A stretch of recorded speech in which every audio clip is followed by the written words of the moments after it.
Greetings, everybody! This is the Starving Martian, and I have got just three little words for you. Rock'em Sock'em Robots. It is three words, right? Is that 3 or 5 words? Well, either way, we're talking Rock'em Sock'em Robots today. A game that's been in existence since, I believe, 1964. And if the robots you're looking at right now don't remind you of the Rock'em Sock'em Robots, well, there's a reason for that. Okay, so what we're looking at today is Rock'em Sock'em Robots from Tyco. This is back in 1994, I believe, and so the robots have had a long and complicated history. They were created initially by a toy group called Marx. They created the classic red and blue robots that we all know and love today, the red rocker and the blue bomber. And eventually they sold to a group called Ideal.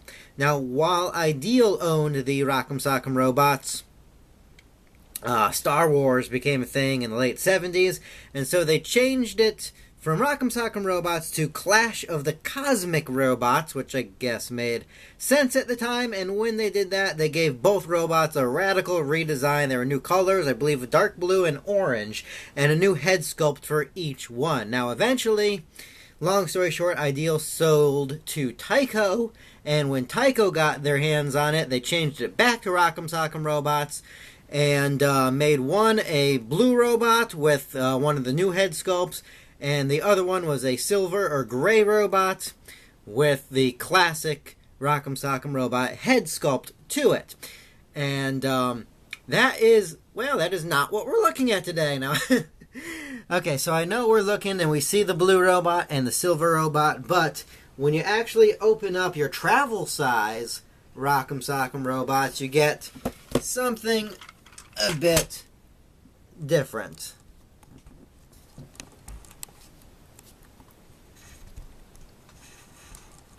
Alright, so here are the little teeny tiny Rock'em Sock'em Robots. Look at them! Look at them! And as you can see, they are now green and pink instead of blue and red or blue and silver. But it is the same robots shown on the box, just in these weird new colors. So let's turn around, guys, so the people at home can see you.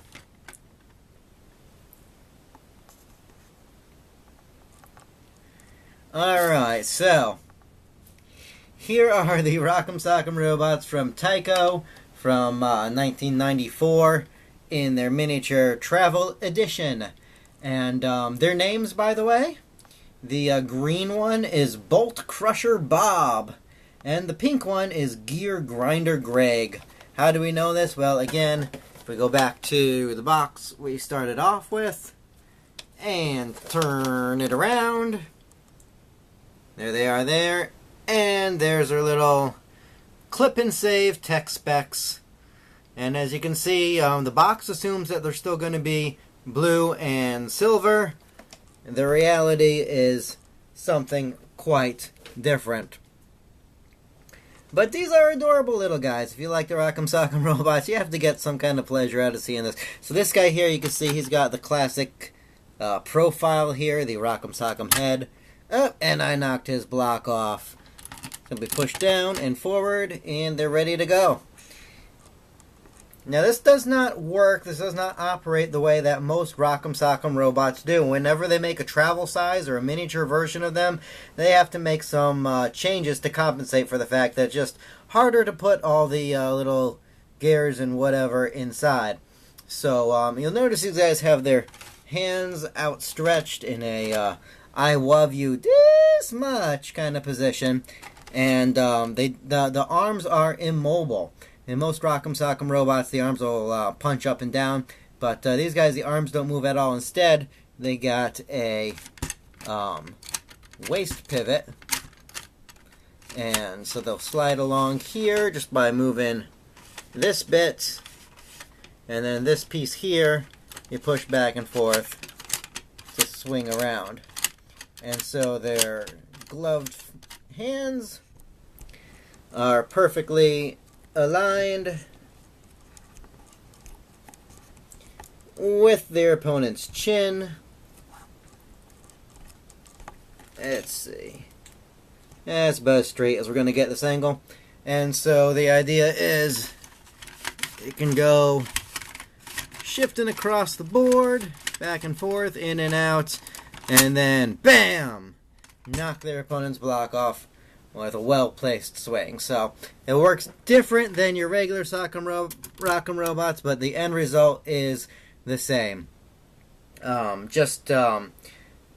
find this interesting. They are actually a tad bit shorter than the official world's smallest Rock'em Sock'em Robot. Now this guy's made by Mattel, and it's supposedly the world's smallest, but as you can see, get out of the ring. But as you can see, he's actually a hair taller. So he loses the world's smallest title by half an inch, but there it goes. For another comparison, let's pull back a little bit. Here it is with a more modern take on the Travel Edition Rock'em Sock'em Robots. So you could see the two of them kind of side by side. Put your head down. Alright, so this is a more modern Rock'em Sock'em Robot Travel, and as you see, they had to cut corners here. Instead of the two plungers, you just have the one that operates one hand. And boom. It's hard to really knock this guy's block off unless you're holding the mat down, but there's the two of them. So this thing here I found online relatively cheap. In fact, extremely cheap. I managed to locate two of them. I only purchased one because, you know, you don't need both. But there's another one floating around out there if you guys are interested. So I managed to locate two of them. This came in the box with everything still in its original packages and sleeves, untouched. The only thing is it was missing, there's supposed to be a sticker sheet, so you can put a sticker across the bottom that says Rock'em Sock'em Robots, and that was sadly missing. But otherwise, this thing is factory fresh and ready to go. So here's another good look at the bots themselves. Now, the bigger versions of these guys came with stickers to put on the robots, and this guy here especially really cries out for stickers to put on his face. But even if I had the sticker sheet, this set didn't come with that. The only sticker was for the base. So there they are.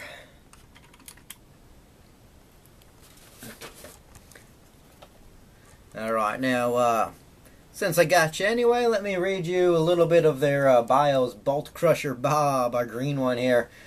He's got a record of 20,070 wins, all by knockouts. He's a super duper heavyweight. He stands at 7 feet 4 inches on Earth-like gravitation, and he has a reach of 9 feet 11 inches, which is not possible on Venus. So there you go. Gear Grinding Greg, the pink one. He's got a record of 20,071 wins. He's super duper heavyweight, and he stands at 7 feet 6 inches. By the way, he does not. This is clearly not 7 feet tall. And he's manufactured by Wayward Arrowhead Dynamics. So there you go. A little bit of personality for these guys. So anywho, as I was saying, they're pretty cheap. I managed to track this one down for about $8, and that was like brand new in package.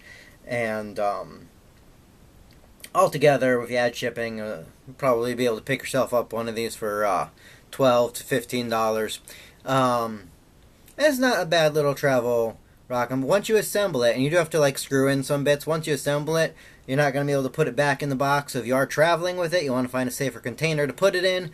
But it holds together well, and it's just a fun little thing. It's I would say it doesn't really operate as good as a full-size Rock'em Sock'em Robot set, which you could pick up in Walmart or Target for like $20. So unless you're a collector or you just like neon robots, there's really no need to get this set. But you know, if you're into this sort of thing, it's not a bad thing to own at all whatsoever. So this has been the Starving Martian with a look at an unusual Rock'em Sock'em Robot set. Hope you guys enjoyed. We will catch up with you later with another review. But until then, as I always tell everyone I come across, keep watching the skies. Thanks for watching. Catch you later.